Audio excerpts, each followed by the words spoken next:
Good morning. Good morning, sir. आजको topic चाहिँ हाम्रो डिप भेन थ्रोम्बोसिस छ है। अनि डिप भेन थ्रोम्बोसिसको बारेमा तपाईँहरूलाई के थाहा छ? के थाहा छ कि पढ्नु भएको छैन?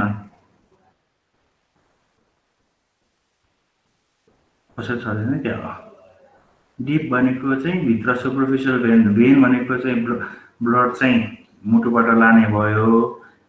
यो चाहिँ दुई प्रकारका हुन्छन्, सुपरफिसियल र डिप। थ्रोम्बोसिस भनेको चाहिँ के हो त? ब्लकेजहरू हुनु हो हैन, रगतको ब्लडको पार्टिकलले। अनि यस्तो हुनेको बारेमा चाहिँ आज हामी पढ्छौँ है त। यसको इन्सिडेन्स चाहिँ वेस्टर्न कन्ट्रीमा चाहिँ 1:1000 मा चाहिँ हुन्छ। मोर्टालिटी यसको लगभग 1 देखि 3% हुन्छ। के कारणले गर्दाखेरि चाहिँ डिप भेन थ्रोम्बोसिस हुन सक्छ त? एउटा चाहिँ प्याथोलोजिकल कन्डिसनहरू हुन सक्छ। अर्को चाहिँ तपाईको चाहिँ इयाट्रोजेनिक प्याथोलोजिकल कन्डिसनहरू जस्तै चाहिँ ल्याटरल साइनस थ्रोम्बोसिसहरू हुन सक्छ, भेनस थ्रोम्बोसिस। अनि अर्को चाहिँ हामीले चाहिँ पल्मोनरी एम्बोलिजमले गर्दाखेरि हुन सक्छ। अर्को तपाईको चाहिँ आइबिसीहरूमा चाहिँ लोअर लिम्बको चाहिँ इन्टरभेनमा लोअर लिम्बको चाहिँ डिभिटी हुन सक्छ। अनि अर्को इयाट्रोजेनिक भनेको चाहिँ हामीले के भन्दाखेरि औषधिहरू दिएर, जस्तै केले गर्दाखेरि हुन सक्छ। यस्तो चाहिँ तपाईको चाहिँ म्यासिभ हेमरेजहरू हेपारिन थेरापीले गरेर हुन सक्छ। अब त्यसको लागि चाहिँ हामीले चाहिँ आइबिसी फिल्टरहरू राखेको पनि हुन सक्छ। त्यसमा पनि गर्दाखेरि चाहिँ फरेन बडीहरू छ भने त्यसले गर्दाखेरि पनि हाम्रो चाहिँ डिप भेनमा थ्रोम्बसहरू चाहिँ आउन सक्छ। बेसिकली डिप भेन थ्रोम्बोसिस चाहिँ लोअर लिम्बको चाहिँ डिप भेसल्सहरूमा चाहिँ हुन्छ हैन। जस्तै चाहिँ के चाहिँ इन्फेरियर भेना काभादेखि लिएर तपाईको चाहिँ कमन फेमरल भेनहरू भयो, त्यसमा चाहिँ बढी चाहिँ हुन्छ है। अब केले गर्दाखेरि चाहिँ प्रिडिस्पोज गर्छ त भेनस थ्रोम्बोसिस गराउनलाई? यसमा चाहिँ विभिन्न फ्याक्टर्सहरू छ। जस्तै चाहिँ पेसेन्ट आफ्नै फ्याक्टर भयो, पेसेन्ट फ्याक्टर, सर्जिकल कन्डिसनहरू भयो, मेडिकल कन्डिसनहरू छ। त्यस्तै गरी चाहिँ रगतको हुने हेमाटोलोजिकल कन्डिसनहरू र एन्टिफोस्फोलिपिड सिन्ड्रोम। पेसेन्ट फ्याक्टरहरू के त? इन्क्रिजिङ एज भयो, मोटापन ओबेसिटी भयो, भेरिकोज भेनहरू छ भने र previous history of deep vein thrombosis छ। त्यसपछि आएर फ्यामिली हिस्ट्री छ, उसको कसैलाई चाहिँ डिभिटी भयो अथवा चाहिँ प्रेग्नेन्सीहरूको बेलामा इस्ट्रोजेन कन्टेनिङ चाहिँ ओरल पिल्सहरू खाइरहेको बेलामा, हर्मोन रिप्लेसमेन्ट थेरापी लिइरहेको बेलामा, र पेसेन्ट चाहिँ इमोबाइल चाहिँ छ भने चाहिँ त्यसपछि आएर चाहिँ आइभी ड्रग अब्युजहरू गर्ने त्यस्तो हिस्ट्री छ भने यो चाहिँ पेसेन्ट फ्याक्टर भयो। अर्को सर्जिकल कन्डिसन। सर्जिकल कन्डिसन चाहिँ हामीले चाहिँ मेजर सर्जरी जो चाहिँ 30 मिनट्सभन्दा चाहिँ बढी लाग्ने सर्जरीहरू गरेको छ, अथवा चाहिँ तपाईँको चाहिँ एब्डोमिनल अथवा पेल्भिक सर्जरीहरू, स्पेसली क्यान्सरहरू हुँदाखेरि हेमाटोपोइएटिक सेल्सहरू बढी हुन सक्छ, कोएगुलर सेल्सहरू बढी हुन सक्छ। त्यस्तो कन्डिसनहरू चाहिँ छ उसको।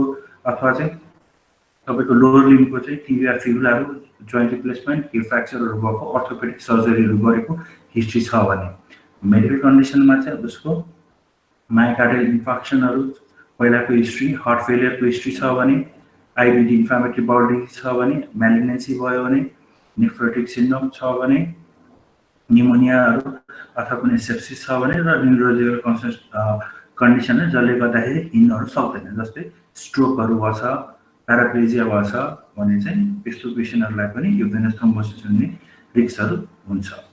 अर्को हेमाटोलोजिकल कन्डिसनमा चाहिँ पोलिसाइथेमिया रुब्रा भनेको आरबिसीहरू एकदम बढिरहेछ, थ्रोम्बोसाइटो एसेन्सियल थ्रोम्बोसाइटोपेनिया भइरहेछ। एन्टिकोगुलेन्ट्सहरू जस्तै चाहिँ antithrombin C, protein S, protein C को कमी छ। अनि प्याराक्सिसमा नक्सलन हेमोग्लोबिन युरियाहरू छ भने, माइलोफाइब्रिसहरू भएको छ भने चाहिँ उसलाई हुन सक्यो। अर्को चाहिँ एन्टिफोस्फोलिपिड जस्तै एसएलईको पेसेन्टहरूमा एन्टिकार्डियोलिपिन एन्टिबडीहरू चाहिँ पेसेन्टहरूमा छ भने चाहिँ यी फ्याक्टरहरूले चाहिँ हामीलाई चाहिँ भेनस थ्रोम्बोसिस गराउनमा चाहिँ प्रिडिस्पोज गर्छ। बुझ्नुभयो नि? अब एम्बोलाइजेसन भनेको चाहिँ के हो त? कसलाई थाहा छ? अब कुनै थ्रोम्बोसिसहरू चाहिँ टुक्रिएर गएर अरू ठाउँमा चाहिँ गयो, उछिटेर गयो भने त्यसलाई एम्बोलाइजेसन भन्छ। अब यो पल्मोनरी आर्टरी एम्बोलाइजेसनहरू धेरै हुन सक्छ। जस्तै चाहिँ आर्टरी सेप्टर डिफेक्टहरू छ भने चाहिँ हाम्रो चाहिँ जान सक्छ। अनि यस्तो चाहिँ पेसेन्टहरूमा चाहिँ भेनस थ्रोम्बोसिसहरू हुने, डिभिटीहरू हुने पेसेन्टहरूमा चाहिँ पल्मोनरी एम्बोलिजम चाहिँ हुन सक्छ। पल्मोनरी एम्बोलिजम चाहिँ कति बेलामा चाहिँ असिम्प्टोमेटिक पनि हुन सक्छ, कसै कसैको चाहिँ सिम्प्टोमेटिक भनेको चाहिँ सास फेर्न गाह्रो हुने लिएर पनि आउन सक्छ। यसमा चाहिँ एउटा काफ भेनको चाहिँ थ्रोम्बाइहरू त्यसले चाहिँ के छ भन्दाखेरि यो चाहिँ पीको रिस्कहरू चाहिँ कम भए पनि यसले चाहिँ एम्बोलिजम गर्ने चान्सेसहरू चाहिँ बढी हुन्छ। अब अप्पर एक्सट्रिमिटीमा चाहिँ तपाईँको चाहिँ भेनस थ्रोम्बोसिसहरू चाहिँ चान्सेसहरू केमा हुन्छ त? हाम्रो चाहिँ केमोथेरापीहरू दिनु पर्दाखेरि युज गर्ने पर्मानेन्ट पेसमेकरहरू राखेको छ भने अथवा डिफिब्रिलेटरहरू राखेको छ भने अप्पर लिम्बको चाहिँ भेल्सहरूले चाहिँ डिभिटी गर्न सक्ने चान्सेस अथवा पी गर्ने चान्सेस यस्तो कन्डिसनमा चाहिँ बढ्छ। अब के गर्ने त डिभिटीमा? के हुन्छ? डिभिटी चाहिँ लोवर लिम्बमा चाहिँ बेसिकली बढी हुन्छ अप्पर लिम्बभन्दा है। अनि त्यसमा चाहिँ बेसिकली पेसेन्टहरूले चाहिँ हिँड्दाखेरि दुख्ने एकदम पेन हुन्छ, खुट्टाहरू जुन चाहिँ हुन्छ स्वोलन हुन्छ र त्यो अफेक्टेड लिम्ब चाहिँ टेम्परेचर इन्क्रिज हुन्छ र डिप भेन चाहिँ ब्लक भएको हुनाले चाहिँ सुपरफिसियल भेनहरूबाट चाहिँ ड्रेनेज भएर सुपरफिसियल भेनहरू डाइरेक्टेड र प्रोमिनेन्ट हुन्छ। अनि यसमा होमेन साइन भन्ने चाहिँ हामीले चाहिँ एक्जामिन गर्दाखेरि देखिन्छ। के हो त होमेन साइन भनेको? यसमा चाहिँ तपाईँले चाहिँ डर्सिफ्लेक्सन अफ द फुट गर्नुभयो भने काफमा चाहिँ के हुन्छ? पेन हुन्छ। डर्सिफ्लेक्सन भन्ने थाहा छ नि है? डर्सम र तपाईँको के हुन्छ खुट्टामा माथितिर खुट्टा लाउँदाखेरि काफहरू मसल्सहरूमा चाहिँ पेन हुन जाँदा चाहिँ होमेन साइन भन्छ। अनि के गरी चाहिँ खुट्टा चाहिँ पुरै दुईटा नै उ छ भने डिभिटी चाहिँ अनलाइकली हुन्छ दुईतिर हुन चाहिँ। अनि अर्को चाहिँ यो चाहिँ डिभिटी चाहिँ टिपिकली युनिल्याटरल हुन्छ तर बाइल्याटरल पनि हुन्छ। कस्तो कन्डिसनमा के गरी चाहिँ उसले चाहिँ कमन माथि आइबिसीमा चाहिँ ब्लकेजहरू छ भने म्यालिग्नेन्सीहरू छ भने क्लटले चाहिँ आइबिसीसँग माथिसम्म चाहिँ गएको छ भने चाहिँ तपाईँको चाहिँ यो चाहिँ बाइल्याटरल हुन सक्छ तर प्रायः जस्तो चाहिँ यो युनिल्याटरल हुन्छ। यसमा डिभिटीमा चाहिँ यो साना साना टुक्राहरू जुन चाहिँ क्लटहरू हुन्छ उछिटेर गएर आइबिसीको थ्रुबाट हार्टमा जान्छ। हार्टबाट चाहिँ कहाँ जान्छ त हाम्रो ओभर भेसल्सहरू लङ्समा जान्छ। लङ्समा चाहिँ पल्मोनरी आर्टरीहरूलाई चाहिँ ब्लकेज गरेर पल्मोनरी एम्बोलिजम हुनसक्छ। यो चाहिँ 30% जति केसहरूमा चाहिँ डिभिटी भएको लोवर लिम्बको डिभिटी भएको पेसेन्टहरूमा पल्मोनरी एम्बोलिजमको पनि साइन एन्ड सिम्पटम देखाउन सक्छ। अब युनिल्याटरल स्वेलिङ भयो भने के सधैँ डिभिटी हुन्छ? हुँदैन। कहिलेकाहीँ चाहिँ तपाईँको चाहिँ यो चाहिँ ट्रोमेटिक मसल्सहरूको चाहिँ टियरहरू हुनसक्छ। सेलुलाइटिस हुनसक्छ यसमा, इन्फेक्टिभ सेलुलाइटिस जसमा चाहिँ फिभर र चिल्स पनि आउँछ। अर्को चाहिँ बेकर सिस्टहरू जुन चाहिँ काखमा हुन्छ त्यसको चाहिँ बेकर सिस्टको रप्चर भयो भने त्यसले पनि सिम्पटम्सहरू जस्तै पेन, स्वेलिङ, इन्क्रिज टेम्परेचरहरू यी फिचर्सहरूले पनि दिन सक्छ। अब कसरी थाहा पाउने त डिभिटी? डिभिटी लाइकली छ कि अनलाइकली छ कि डिभिटी यसमा हुन सक्छ कि सक्दैन भनेर प्रोबेबिलिटी अफ डिभिटीलाई चाहिँ गर्ने चाहिँ टेस्टलाई चाहिँ वेल्थ स्कोरिङ भन्छौँ। अब यसमा चाहिँ तपाईँको के हुन सक्छ त? यसमा चाहिँ तपाईँले बेसिकली चाहिँ भन्नुपर्दाखेरि चाहिँ यसमा चाहिँ पोइन्ट सिस्टमहरू छन्। यसमा गर्दाखेरि के गरी चाहिँ पेसेन्टको चाहिँ एक्टिभ क्यान्सर छ र अथवा चाहिँ पेसेन्टले चाहिँ प्रिभियस 6 महिना अगाडि अथवा अहिले चाहिँ पेलिएटिभ केयर पाइरहेछ भने उसको 1 पोइन्ट चाहिँ जान्छ।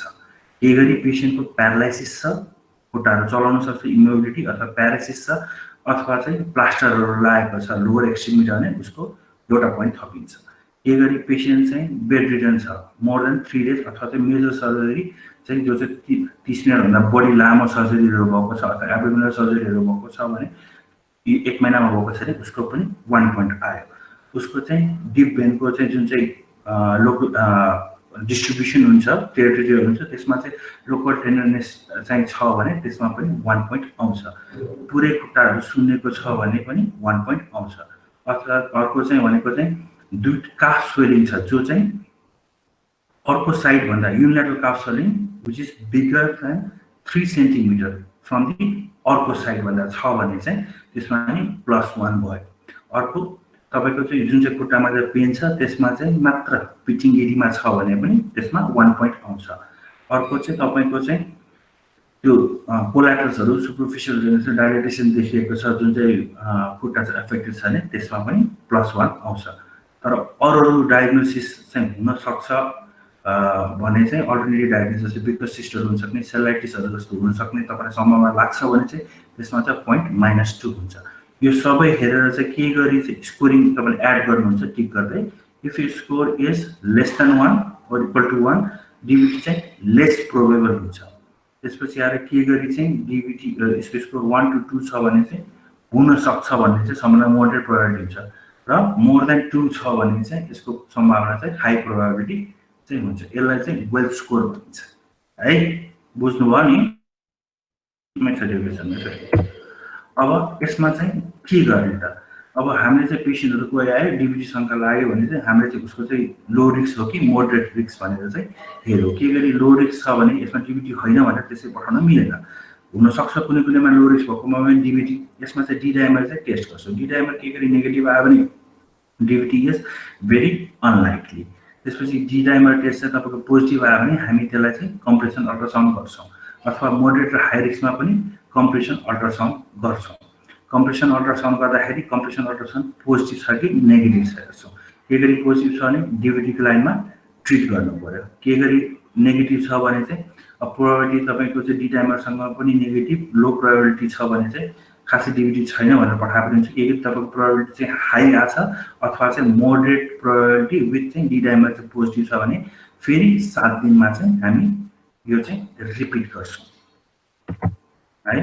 अब के हो त यो सरी एक्सक्यूज मी सर हजुर त्यो डी डाइमर भने के हो? आउँदै छ त उठिनु भयो ए है। डी डाइमर भनेको चाहिँ यो चाहिँ background product of fibrin by plasma हो।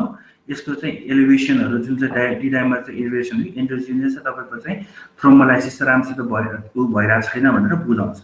यो चाहिँ DVT मा चाहिँ 80% सेन्सिटिभ हुन्छ काफको लागि चाहिँ। पल्मोनरी एम्बोलिज्ममा चाहिँ 95% मा चाहिँ यो डी डाइमर टेस्ट चाहिँ पोजिटिभ आउँछ।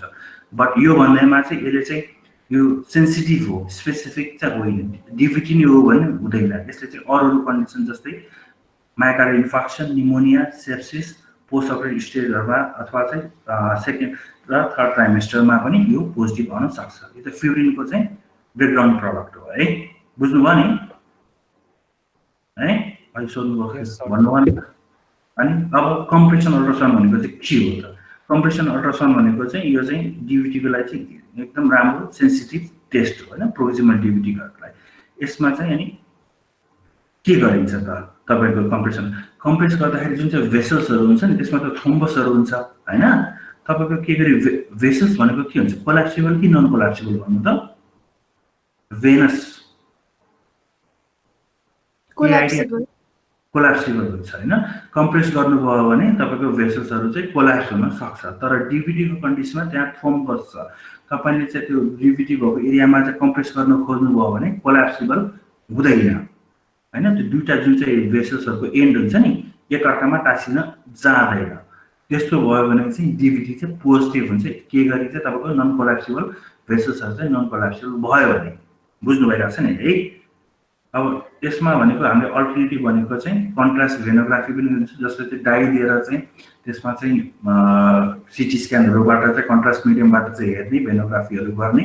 तर यो चाहिँ आजकल कम युज हुन्छ किन भन्दाखेरि डाईहरुले चाहिँ त्यसको आफ्नै चाहिँ रिस्कहरु हुन सक्छ है।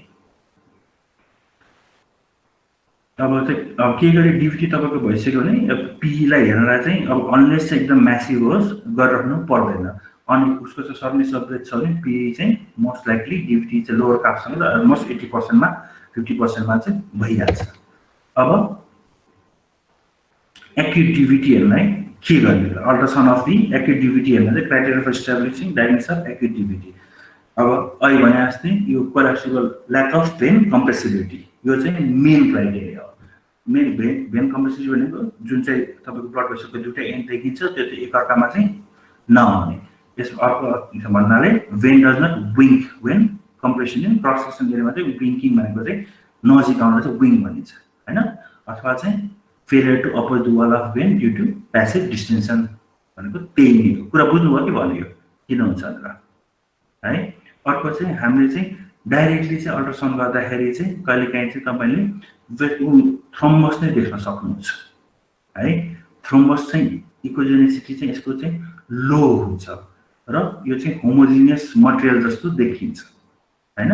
अथवा चाहिँ तपाईले चाहिँ अल्ट्रासाउन्डमा डपलर पनि गर्न सक्नुहुन्छ। यसमा पनि डपलरमा पनि एब्नर्मल डपलर फ्लोहरु आइराछ जसले चाहिँ काफ कम्प्रेसन गर्दाखेरि ब्लन्टिङ अफ द फ्लोहरू भयो भने चाहिँ डिभिटी भयो भने चाहिँ शङ्का गर्न सक्नुहुन्छ। अब हामीले चाहिँ के गर्ने प्रिडिस्पोजिङ फ्याक्टरहरू छ कि छैन पहिला हेर्ने, त्यही अनुसार चाहिँ अनि इन्भेस्टिगेसन डी डाइमर र कम्पल्सरी टेस्टहरू चाहिँ मेनली भयो। अनि अरू इन्भेस्टिगेसन फर अन्डरलाइङ थ्रोम्बोफिलिक कन्डिसनहरू पनि हेर्नु पर्यो, जस्तै चाहिँ पेसेन्ट फ्याक्टर प्रिडिस्पोजिङ फ्याक्टरहरू छ त्यसको लागि पनि हामीले चाहिँ खोज तलासी गर्नु पर्यो। अब थ्रोम्बोफिलियाहरू चाहिँ के गर्नलाई के गर्ने त अरू इन्भेस्टिगेसन भन्दाखेरि एउटा चाहिँ फुल ब्लड काउन्टहरू गर्न सक्नुभयो, अर्को प्लाज्मा लेभल अफ एन्टिथ्रोम्बोलाइसिनहरू के एन्टिथ्रोम्बिन के छ प्रोटिन चाहिँ के छ हेर्न सक्नुभयो, अर्को एन्टिफोस्फोलिपिड एन्टिबडीहरू छ कि लुपस एन्टिकोगुलेन्टहरू छ कि भनेर चाहिँ हामीले चाहिँ हेर्न सक्यौँ। अर्को चाहिँ ज्याक2 म्युटेसनहरू प्रोथोम्बिन G20हरू हेर्छ। ज्याक2 म्युटेसन भनेको चाहिँ तपाईँको पोलिसाइथेमिया रुब्रा भाइरसको लागि चाहिँ हेर्ने भयो। अर्को फ्लोसाइटोमेट्री पनि गर्न सकिन्छ, त्यो चाहिँ प्यारालाइसिसमा नक्सनल हेमोग्लोबिन नेग्लेक्ट गर्न सकिन्छ। अब यसमा म्यानेजमेन्ट गर्ने के डिभिडी भेटाउनु भने म्यानेजमेन्ट कसरी गर्ने?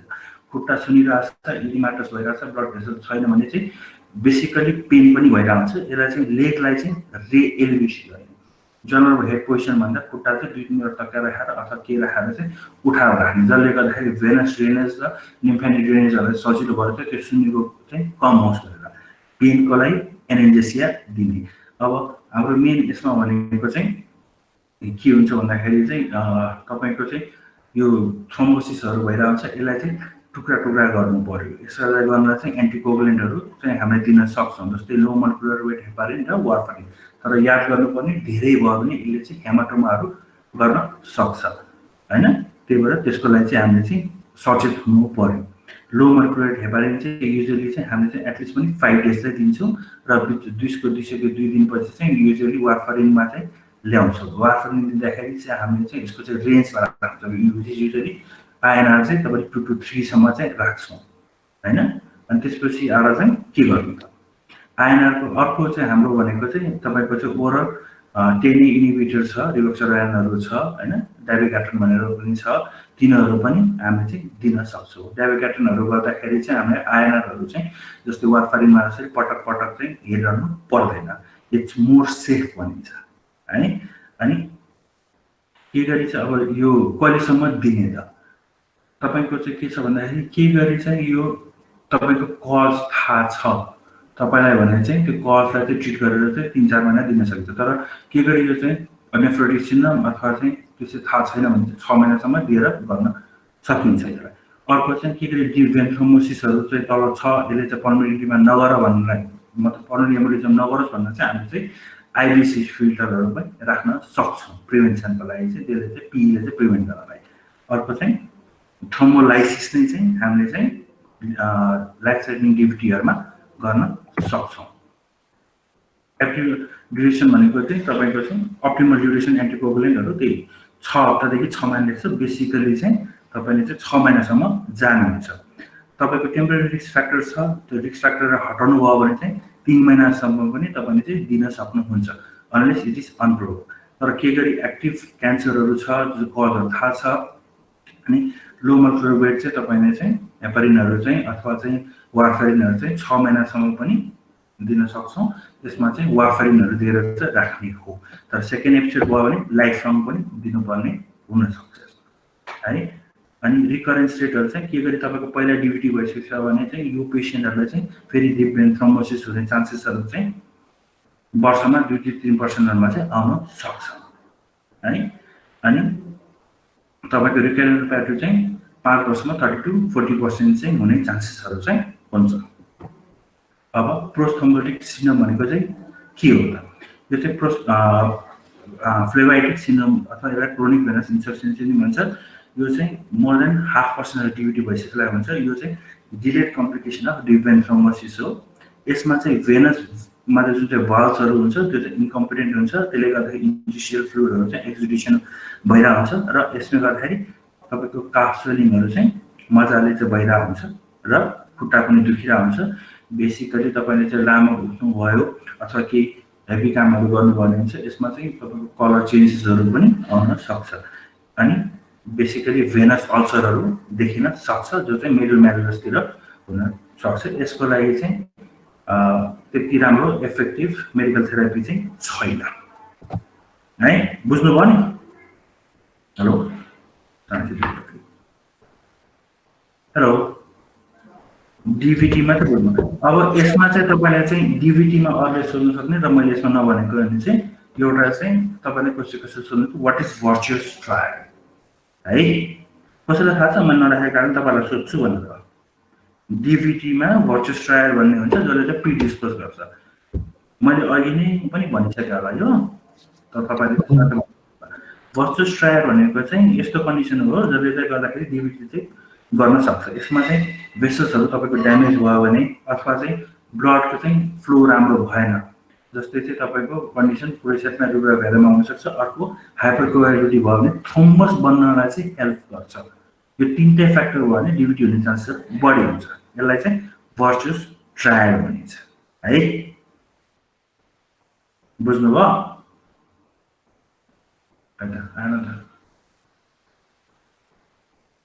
हेलो सरी फेरि भनिदिनुस् न भर्चुअस ट्रायल भनेको चाहिँ हैन यो चाहिँ भेनस थ्रोम्बोसिसलाई चाहिँ कन्ट्रिब्युट गर्ने तीनटा फ्याक्टरहरु मेन फ्याक्टरहरु हो यसमा चाहिँ तपाईको चाहिँ भेसल वाल ड्यामेज भयो हैन भेसल वाल ड्यामेज भएपछि के हुन्छ त्यहाँबाट चाहिँ तपाईले चाहिँ भेसललाई त्यो ड्यामेज रिपेयर गर्न चाहिँ के आउँछ त तपाईको के आउँछ प्लेटलेट्सहरु आएर चाहिँ एग्रिगेसन भएर थ्रोम्बसहरु बनाउन सक्छ त्यही माथि चाहिँ त्यसले गर्दाखेरि तपाईको चाहिँ भेसल्सहरुमा चाहिँ ब्लड फ्लोहरु चाहिँ स्ट्यासिस हुन्छ अथवा त्यसमा प्री कन्डिसनहरु छ भने ब्लड फ्लो राम्रो नभए हुन सक्छ अनि हाइपरकोएगुलिटी जति भिसियस साइकल भएर चाहिँ थ्रोम्बसहरु चाहिँ बढ्दै जान्छ के थ्रोम्बसहरु बढ्दै गएपछि के हुन्छ त कलेक्ट हुँदै जान्छ र गिभ भेन थ्रोम्बोसिसहरु हुन्छ यसले चाहिँ भेसल्सहरु अप्रोजन गरिदिन्छ अप्रोजन भइसकेपछि खुट्टा सुन्निने भयो हैन खुट्टा सुन्नेपछि तपाईको चाहिँ तपाईको के हुन्छ त पेन इन्क्रिज टेम्परेचर जम्मै चाहिँ आउने हुन्छ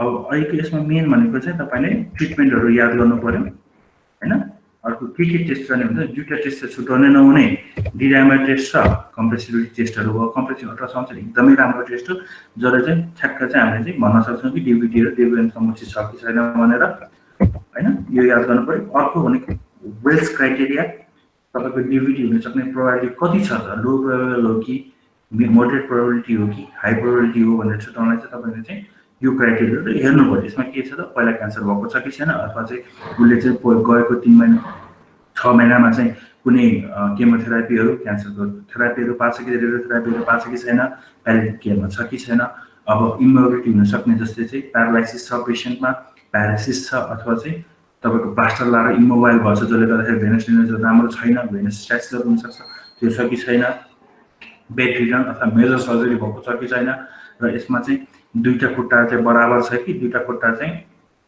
तपाईको लेन्थ चाहिँ तपाईको डायमिटर जुन चाहिँ हुन्छ 3 सेन्टिमिटर बढी छ कि अनि लेग पुरै स्वेलिङ छ कि छैन टेन्डन छ कि छैन र सिम्पटोमेटिक लेगमा चाहिँ पिटिङिटीमा त्यही ठाउँमा मात्रै पिटिङिटीमा छ कि छैन भने हेर्न सक्नुहुन्छ अनि सुपरफिशियल कोल्याप्सल सुपरफिशियल कोल्याटरल भेन्सहरु डेभलप भएको छ कि छैन भने हेर्नु पर्यो र अरु अल्टरनेट डायग्नोसिसहरु चाहिँ नभएको अल्टरनेट डायग्नोसिस भन्नाले चाहिँ सेलुलाइटिस हुन सक्छ त्यस्तोहरु चाहिँ नभएको हुनु बेकर सिस्टर रप्चरहरु चाहिँ नभएको त्यस्तो छ भने त्यहीबाट स्कोरिङ गरेर तपाईले चाहिँ स्कोर निकाल्नु 1 लेस देन 1 छ भने लो प्रायोरिटी डिडाइमर गरेर नेगेटिभ आए के गर्नु पर्दैन पोजिटिभ आए डिडाइमर भनेको चाहिँ कन्ट्रास्ट तपाईले कम्प्रेसिबल चाहिँ अल्ट्रासाउन्ड गर्ने हो त्यसपछि आएर मोडरेट राखेर त डाइरेक्टली कम्प्रेसिङ अल्ट्रासाउन्ड गरेर हेर्ने हो कम्प्रेसिङ अल्ट्रासाउन्ड पोजिटिभ आयो भने ट्रिटमेन्ट गर्ने हो ट्रिटमेन्टको फर्म भनेको तपाईको कि त लो मोलिकुलर हेपारिन भयो कि त ओरल एन्टी टेने एन्टिथ्रोम्बिनहरु भयो रिक्सोभान भयो त्यसपछि आएर अर्को भनेको चाहिँ क्युमारिनहरु अथवा वारफरिन दिने भयो वारफरिन दिँदाखेरि तपाईले याद गर्नुपर्ने किन ब्लिडिङ हुन सक्छ रगत पातलो गर्ने ड्रगहरु हो त्यसमा चाहिँ हामीले तपाईलाई आयनर हेर्नु पर्यो INR should maintain between 2 to 3 हैन त्यही गरी तपाईको चाहिँ फ्याक्टर्सहरु प्रिडिस्पोजिङ फ्याक्टर्स छ भने 3 महिनासम्म ट्रिटमेन्ट हुन्छ के गरी चाहिँ प्रिडिस्पोजिङ फ्याक्टर्सहरु छैन त्यसै आएको त्यस्तै आए जस्तो लाग्यो भने चाहिँ तपाईले फ्याक्टर थाहा पाउन सक्नुहुन्छ 6 महिनासम्म ट्रिटमेन्ट कन्टिन्यू गर्नुपर्ने हुन्छ रिकरेन्स रेटहरु यसमा चाहिँ 1-2% आउन सक्छ हैन त्यसै गरी चाहिँ अर्को भनेको यसमा के फिचर्सहरु त तपाईले भनिहाले यसमा चाहिँ डीबीटीहरुमा चाहिँ पल्मोनरी एम्बोलिजमहरु उसितेर गएर पल्मोनरी एम्बोलिजम पनि हुन सक्छ हैन यसमा चाहिँ अब हामीले टेस्ट गर्ने भनेको क्लिनिकली भनेको चाहिँ पेन टेन्डरनेस हुन्छ, स्वेलिङ देखिन्छ, रेस्ट टेम्परेचर कलर डुबर र डाइलेटेड भेन्सहरू देखिन सक्छ र काफलाई चाहिँ डस्ट